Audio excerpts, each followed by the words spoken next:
Hi welcome to Govihari channel. మీరు ఇప్పుడు చూస్తుంది పార్వతీ పరమేశ్వరులు. ఇటు మనం దోర్నాల నుంచి వచ్చే రోడ్డు శ్రీశైలంలో ఉన్నాం. ఇప్పుడు మనం ఇక్కడ నుంచి అతి ముఖ్యమైన ఆలయమైన ఒకటి శ్రీశైలంలో ఉంది కదా, అక్కడికి వెళ్దాం. ఎవరనుకుంటున్నారా? మన శ్రీశైలాన్ని కంటికి రెప్పలాగా ఎండనక వాననక పగలనక రేయనక ఎప్పుడూ కాపలా కాస్తూ ఉన్న స్వామి ఆలయానికి వెళ్దాం మనం. ఆ స్వామి పేరే బయలు వీరభద్ర స్వామి. ఆ ఆలయంలో విశిష్టత ఏంటి అనేది, అక్కడ మనం చెప్పుకోదగ్గ విషయాలు ఏంటి అనేది ఇప్పుడు చూద్దాం. ఇక్కడ మనం ఏంటంటే ఇక్కడ నుంచి ఒక 6 కిలోమీటర్ దూరం వెళ్తే మనకు వస్తుంది. ఈ రోడ్లో ఇది పోలీస్ స్టేషను. కొద్దిగా ముందుకు వెళ్తే మనకి పోస్ట్ ఆఫీస్ వస్తుంది. ఈ బయలు వీరభద్ర స్వామి ఆలయానికి వెళ్ళే దారి ఎవరైనా సరే దూరణాల నుంచి వచ్చినప్పుడు నడిచి వచ్చేవాళ్ళు అయితే ఇలా రావచ్చు. బార్కెట్ కాడి నుంచి ఇట్లాగా లోపలికి. ఇదిగో చూసారు కదా, ఇక్కడ నుంచి కొద్దిగా ముందుకు వెళ్తే లెఫ్ట్ సైడ్ అది బోర్డు బయలు వీరభద్ర స్వామి ఆలయం అని. ఇక్కడ నుంచి కొద్దిగా మనం లోపలికి వెళ్తే బయలు వీరభద్ర స్వామి ఆలయం ఇదే రోడ్డు మీద కనిపిస్తుంటుంది మనకి. చూడండి, అక్కడ జనం ఉన్నారు కదా, అక్కడే మనకు కనిపిస్తుంటుంది. చూడండి, ఇక్కడ ఈ బయలు వీరభద్ర స్వామి ఆలయంలో విశిష్టత ఏంటంటే, ఇక్కడ ఎవరైనా సరే కొత్తగా వెహికల్స్ కొన్నవాళ్ళు ఏదైనా కొనని ఇక్కడ మొదటి పూజ చేపిస్తారంట. ఇక్కడ అంత విశిష్టత ఉంది. అదే ఈ వీరభద్ర స్వామి యొక్క ఆలయం విశిష్టత ఇంకా చెప్పాలంటే, మనకి ఈ శ్రీశైలాన్ని అహర్నిశలు కాపాడుతూ ఉంటుంటాడు కదా, దానికి చెప్పుకోదగ్గ ఈ బయలు వీరభద్ర స్వామి ఆలయానికి పైకప్పు అనేది ఉండదంట. ఇప్పుడు మనం వెళ్ళి లోపలికి వెళ్ళి చూద్దాం ఒకసారి. ఇక్కడ చరిత్ర ప్రకారం చెప్పుకునే విధంగా ఏంటంటే, ఈ బయలు వీరభద్ర స్వామి ఈ శ్రీశైలానికి క్షేత్రాన్ని కాపాడుతూ ఉంటాడు కాబట్టి ఈయన్ని మామూలుగా బయలు వీరభద్ర స్వామి అని, కావలి వీరభద్రుడు అని కూడా ఇక్కడ పిలుస్తూ ఉంటారు. చూడండి ఒకసారి, ఈ పక్కల స్తంభాలతో నిలబెట్టి ఉన్నది, కానీ పైన అనేది ఎటువంటి కప్పు అనేది లేదు. ఎందుకు ఈ కప్పు లేదు అంటే, దీనికి చెప్పేది ఏంటంటే కథనాలు, పైన వానబడ్డా ఎండబడ్డా కానీ అన్నిటికీ తట్టుకొని ఈ వీరభద్ర స్వామి మన శ్రీశైలాన్ని కాపాడుతూ ఉంటాడు అనేదానికి నిదర్శనంగా చెప్తారట. చూడండి వీరభద్రుడు ఎలా ఉన్నాడు. ఈయన బయలు వీరభద్ర స్వామి. ఒకసారి చూసారా? చూడండి, ఎండనకు వాననకు అహర్నిశలు కాపాడుతూ మన శ్రీశైల క్షేత్రాన్ని మన ఎంతో ఆదరణ పొందుతున్న కాబట్టి ఈ బయలు వీరభద్ర స్వామిని ఎవరైనా శ్రీశైలం వచ్చినప్పుడు ఒక్కసారి సందర్శించుకుంటే అందరికీ మంచి జరుగుతుందని ఇక్కడ చెప్పుకుంటుంటారు. కాబట్టి ఇక తర్వాత మనం చూడదగ్గ ప్లేస్ వచ్చేసి ఈ శ్రీశైలంలోనే మనం వెళ్ళాల్సిన ప్లేసు మల్లమ్మ కన్నీరు. వెళ్దాం పదండి అక్కడికి. ఇప్పుడు మీకు అక్కడ గురించి విశేషాలు చెప్తాను.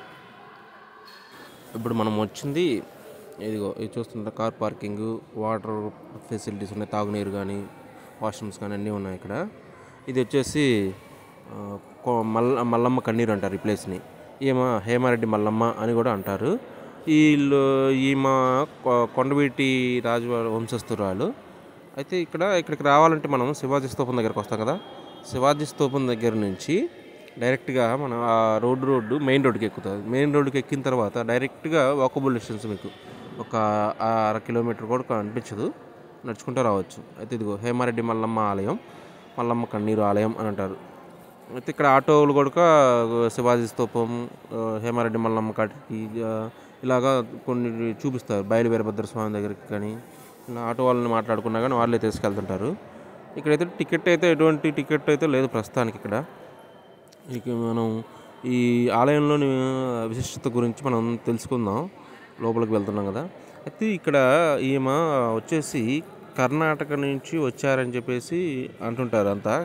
కానీ ఏమైందంటే కొండవీటి రాజు వంశస్థులు కాబట్టి ఇక్కడ నుంచి వీళ్ళ పూర్వీకులు కర్ణాటక వెళ్ళి అక్కడ సెటిల్ అయ్యారంట. అయితే అక్కడ సెటిల్ అయిన తర్వాత ఏమైందంటే కర్ణాటక ఆడపడుచు అని కూడా ఇక్కడ అంటుంటారని చెప్పేసి కొన్ని పుస్తకాలలో వీటిలో ఉన్నారు. ఇక్కడ కొంతమంది చెప్పుకునేది కూడా కదే. కాబట్టి ఇక్కడ ఏంటంటే మనం ఒకసారి లోపలికి వెళ్తున్నాం కదా, అడుగుదాం లోపల ఏమన్నా తీసుకోవచ్చు, పర్మిషన్ ఉందా లేదా అని అడుగుతున్నాను. ఇక్కడ అయితే తీసుకోకూడదని చెప్పేసి పర్మిషన్ లేదన్నారు. సరే బయటకు వచ్చాం కదా, ఇక్కడ దిద్దాం. అయితే ఇక్కడ తెలుసుకుంది ఏందంటే ఇక్కడ ప్రతీతి ఏందనేది ఈమె కర్ణాటక వాస్తు ఇక్కడ నుంచి కర్ణాటక ఆడపడుచు అంటారు కాబట్టి ఈ గుడిలో ముందుగా కర్ణాటక వాళ్ళ చేతనే ఈ దీపారాధన చేసిన తర్వాతే పూజలు చేయించుకున్న తర్వాతే ఇంకా అందరూ మామూలు పూజలు చేస్తారంట. వాడు అక్కడ ఈ గుడిలో ఏంటంటే మల్లమ్మ ఎన్నో ఇబ్బందులు పడిన తర్వాత శివుడు పరీక్ష పెడతారంట ఆమెకి. ఎన్నో ఇబ్బందులని బాధలను కలిగిస్తాడంట. ఆ బాధలను తట్టుకొని నిలబడిద్దంట. ఆ యొక్క ఆమె ఆ బాధలు తట్టుకున్న తర్వాత శివుడు మెచ్చి ఆమెకి ప్రత్యక్షమే కనపడతాడంట. అందుకని ఆమె ఆనందంతో కన్నీటి వంట నీరు వస్తాయంట. ఇదిగోండి లోపల చూపించలేదు కదా, లోపల ఆమె విగ్రహం పక్కన మనకి లెఫ్ట్ సైడ్గా ఇగో ఒక చిన్న కుంటలు చిన్న బండరాతి మీదనే చిన్న గుంతలాగా ఉంటుంది. దాంట్లోంచి ఎప్పుడు 365 రోజులు నీరు వస్తూనే ఉంటాయి. ఆ నీరు మనకి లోపల పర్మిషన్ లేదు కాబట్టి చూపించలేదు. బయటకు వచ్చిన తర్వాత అది కనిపిస్తుంది ఆ నీరు. ఇక తర్వాత ఇటు నుంచి మనం ఈ మల్లమ్మ వాడిన రోలు రోకలి అవి ఉన్నాయంట. లోపలికి వెళ్ళేసి చూద్దాం. అసలు ఇక్కడ ఏంటంటే ఈ రోలు రోకలి విషయం ఏంటంటే ఎవరైనా అనుకున్న విషయాలు వారికి ఆ రోకలిగా నిలబడితే వాళ్ళు అనుకున్నది జరుగుతుందంట. అయితే మనం సరే చూద్దాం ఒకసారి. మనం అక్కడ ఏదో చాలామంది ఉన్నారు కదా, వెళ్ళి చూద్దాం. ఇప్పుడు మనం ఇక్కడ రాగి చెట్టు ఉంది కదా, ఇక్కడ నాగప్రతిమల దగ్గరికి వెళ్దాం. ఇక్కడ ఏంటంటే చాలామంది వచ్చేసి వెంటనే వెళ్ళిపోతుంటారు. అయితే ఇక్కడ కొన్ని సంబంధించి ఆడవారు ఏదైనా పిల్లలు కలగని వాళ్ళకి కానీ ఇక్కడ ఉయ్యాలనేది అలాంటివి ఈ చెట్టుకి ఏదో ముడుపులు కట్టడం ఇలాంటివి చేస్తుంటారు. అయితే ఇక్కడ అడిగితే వాళ్ళు చెప్పింది ఏంటంటే అప్పుడు మల్లమ్మ ఇబ్బందులు పడి ఎంతో బాధపడి ఎన్నో పరీక్షలు పెట్టాడంట శివుడు అంటే హేమారెడ్డి మల్లమ్మ అంటే శివుడి భక్తురాలు అని చెప్పేసి అంటుంటారు. ఆమెకున్న ఇది ఇక్కడ ఇదే ఉయ్యాల అనేది. ఈ ఉయ్యాలకి పిల్లలు లేని వాళ్ళు సంతానం కోసం అని చెప్పేసి కడతా ఉంటారు ముడుపులు ఇట్లాంటివి. ఇక్కడ నాగప్రతిమ అనేది ఉంది. తర్వాత ఇదిగో మనకు అక్కడ కనిపిస్తున్నారు చూసావా జనం, అక్కడికి వెళ్దాం ఒకసారి. ఇక్కడ వచ్చేసి అదే మనం చెప్పుకున్నాం కదా ఇంతకుముందు, రోలు రోకలి ఉంటుంది, చిన్న రోకలే అది. చూద్దాం వెళ్ళేసి. ఇదిగోండి ఇక్కడ జనం కనిపిస్తున్నారా, వీళ్ళందరూ చూద్దాం ఒకసారి ఏం చేస్తున్నారు. చూడండి ఒక అబ్బాయి, ఆ అబ్బాయి రోల్లో రోకలు నిలబెడుతున్నాడు.